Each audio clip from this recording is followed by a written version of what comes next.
Salut à tous, c'est Faustin pour la chaîne YouTube UGK Trading, j'espère que vous allez bien, bienvenue dans cette nouvelle vidéo. Aujourd'hui, je vais vous parler des 3 meilleurs ETF qui sont accessibles pour les particuliers. Et surtout, je vous fais cette vidéo car j'ai reçu une question sur mon profil Instagram, d'ailleurs je vous le mets en description, je vous la lis. Salut Faustin, merci pour tes vidéos, j'ai pas le temps de trader et d'apprendre le trading, mais je souhaite tout de même profiter de la bourse et des marchés financiers sans trop me prendre la tête. Penses-tu que c'est possible? Merci Loïc.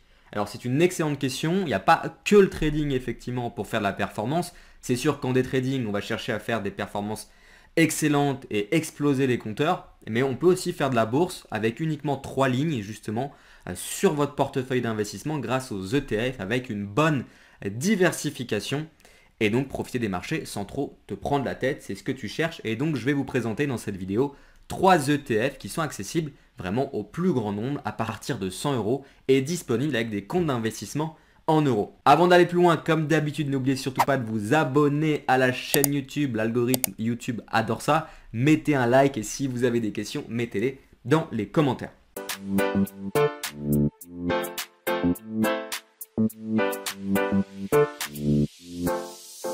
Alors avant de vous présenter les ETF qu'on appelle trackers, je dois vous expliquer rapidement ce que c'est. Ça se trouve, vous ne connaissez pas. Alors un ETF, c'est assez populaire. Depuis maintenant 5 ans, on en parle partout sur YouTube, sur les articles de médias spécialisés. En fait, un ETF, gardez en tête que c'est souvent un panier d'actions ou tout simplement un fonds indiciel. En gros, c'est un produit qui est géré par une société d'investissement. On appelle ça un émetteur d'ETF. Et ces ETF vont permettre d'investir en un seul clic, par exemple sur le SP500, sur le CAC 40, sur le gold, sur le silver, sur un panier d'actions. Les ETF, c'est le terme le plus populaire, mais en réalité, les ETF, ça fait partie de la famille des ETP, qui veut dire Exchange Traded Product. Et dans les ETP, vous avez les ETN, Exchange Traded Note, vous avez les ETC, Exchange Traded Commodities, et les ETF, Exchange Traded Funds. Mais grosso modo, en France et en Suisse et en Europe d'une manière générale, on appelle ça ETF, et on a des ETF sur les crypto-monnaies, sur les matières premières et sur les indices boursiers, ce qui veut dire que juste avec 3 lignes, on peut avoir un portefeuille super intéressant. Par exemple, dans le cadre d'un indice, si on prend un ETF sur le SP500, on est exposé sur 500 entreprises américaines en une seule ligne et c'est exactement le même fonctionnement qu'une action. On clique sur achat, sur vente, il n'y a pas d'effet de levier et ça peut parfois être éligible dans le cadre d'un PEA sur certains ETF, donc avec l'avantage fiscal en France et effectivement aussi dans un compte titre. Donc c'est vraiment super pratique et donc pour répondre à Loïc, c'est accessible sans trop te prendre la tête juste en 3 lignes. Donc ça c'est la définition en l'occurrence de BlackRock. Les Exchange Traded Funds ETF offrent un moyen simple d'investir. Les ETF sont des fonds de placement dont l'objectif est de répliquer les performances d'un indice donné. Donc ça c'est dans le cadre d'un ETF par exemple sur le CAC 40. Un indice de marché suit la performance d'une sélection d'investissements. En dessous je vous ai mis 3 émetteurs d'ETF, donc c'est des sociétés de gestion. Vous avez BlackRock, vous avez Lyxor Asset Management, vous avez Amundi, vous avez UBS Asset Management, vous en avez plein qui proposent des ETF également pour les particuliers. Alors l'ETF numéro 1 que je voulais vous présenter, c'est un ETF qui permet d'investir sur le gold.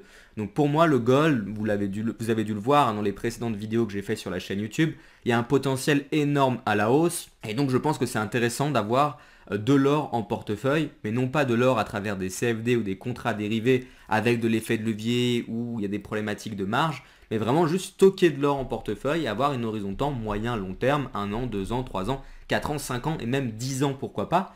Et donc ça c'est un ETF d'iShares Physical Gold ETC, donc c'est BlackRock, donc iShares la société en l'occurrence d'ETF de BlackRock, et donc c'est écrit dans la description. Cet ETC, Exchange Traded Commodity, ETF entre guillemets au sens large, a pour objectif de suivre la performance du prix du gold de l'or. Donc c'est une matière première et c'est accessible, vous voyez ici, à partir de 100 euros minimum avec le broker en question, c'est XTB et vous avez des frais qui sont très très compétitifs avec BlackRock vu que c'est un des géants, d'où l'importance de choisir un émetteur d'ETF intéressant. Donc si vous souhaitez investir sur le gold pour votre stratégie d'investissement global, retenez ici le code ISIN, vous pouvez faire une capture d'écran ou sinon vous tapez simplement sur votre plateforme, sur votre broker ou auprès de votre banque, iShares Physical Gold ETC. Attention, vérifiez bien qu'il soit bien en euros de manière à ne pas vous faire avoir avec des frais de change car ça peut impacter un petit peu votre performance, surtout si vous le faites à court terme, même si généralement, vous l'avez compris, c'est plus du moyen long terme. Donc ça ici, on voit la performance globale, hein, c'est ultra haussier, c'est le gold, hein, donc c'est des méga trends, des tendances super puissantes. Le deuxième ETF que vous pouvez mettre en portefeuille, c'est pareil, c'est de BlackRock, donc c'est pour le DAX, ça veut dire que vous allez être exposé sur l'indice allemand. Donc ici, c'est écrit en description, ce fonds a pour objectif de suivre la performance d'un indice composé, en l'occurrence des 40 entreprises, donc de l'indice allemand du DAX 40 qui était à l'époque le DAX 30. Donc ça c'est pareil, c'est l'émetteur BlackRock, donc autant vous dire que c'est ultra solide, pas de panique à ce niveau-là. On voit ici notamment les différentes actions qui sont dans l'indice. Donc SAP, Alliance et il y en a d'autres, en réalité celle du DAX 30, donc il y a une bonne diversification. En une seule ligne, c'est comme si vous allez acheter 40 actions d'une entreprise. Donc ça veut dire qu'encore une fois, il n'y a pas besoin de se prendre la tête pour investir en bourse et profiter des marchés financiers pour effectivement faire beaucoup mieux que les livrets bancaires classiques. Ce qu'on peut voir ici, c'est la performance à 10 ans en bas, donc en l'occurrence 140%. Donc une performance énorme, ce qui prouve l'intérêt d'investir en bourse et de ne pas laisser l'argent bêtement sur son compte bancaire. Ensuite, on voit la performance annualisée sur 10 ans. La performance annualisée est de 9,17%.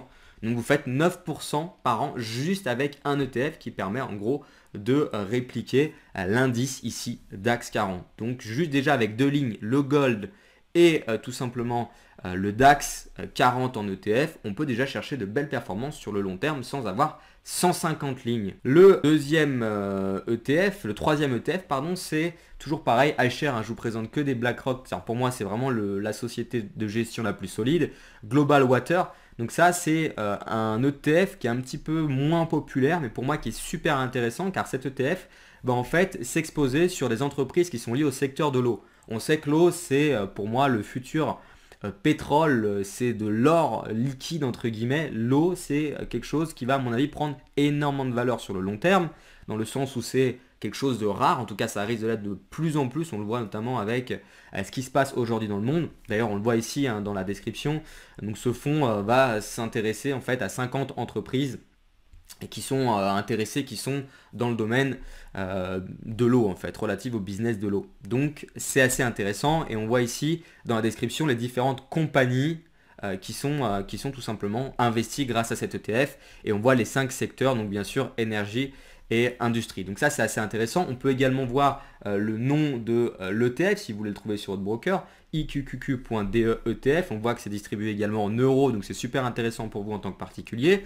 Accessible à partir de 100 euros. Et on voit ici sur 10 ans une performance de 252% sans faire de trading, juste en achetant une ligne encore une fois. Et avec une performance annualisée à 10 ans de 13,42%. Donc encore une fois, les performances passées ne présagent pas des performances futures, je le dis tout le temps dans mes vidéos, mais là on voit tout de même que si on n'investit pas en bourse, on va se faire manger, notamment par l'inflation, et on ne va pas gagner d'argent, et c'est complètement bête alors qu'il suffit d'investir dans 3 lignes. Alors pourquoi moi je vous ai présenté ces 3 ETF? Car vous avez un ETF sur le gold qui permet un petit peu de limiter les risques en cas de crise. Si on a des crises économiques assez fortes, et le gold va globalement suivre les autres produits avec moins de violence entre guillemets, ce sera moins violent au niveau de la baisse, donc ça va permettre de tenir un petit peu mieux votre portefeuille. Ensuite, on a une diversification sur le DAX 40 qui nous permet d'être exposé sur 40 entreprises. Pour moi, l'Allemagne, c'est le moteur de l'Europe, donc c'est assez intéressant. Et dans tous les cas, l'indice allemand va suivre les autres indices américains. Donc si vous êtes sur le SP500 ou sur le DAX, globalement, la trend sera plus ou moins la même. Et on a quelque chose d'un peu plus risqué tout de même, parce que voilà, c'est quelque chose d'un peu moins populaire, un peu moins entre guillemets connu. On va s'exposer sur les entreprises qui interviennent dans le secteur de l'eau. Pour moi, je trouve que c'est un bon potentiel. Donc Loïc, pour répondre à ta question en 3 lignes seulement, tu as un portefeuille qui est relativement intéressant, que tu peux garder si tu veux pendant 5 à 10 ans. Voilà, j'espère que j'ai bien répondu à ta question. N'hésitez pas d'ailleurs, si vous avez des questions encore une fois, à les remettre dans les commentaires. Si vous souhaitez par contre apprendre le trading à plus court terme, n'hésitez pas à rejoindre du GK Trading. Vous avez encore une fois les liens dans la description. Merci beaucoup d'avoir visionné cette vidéo. Je vous dis à plus tard et surtout comme d'habitude, soyez prudents sur les marchés financiers.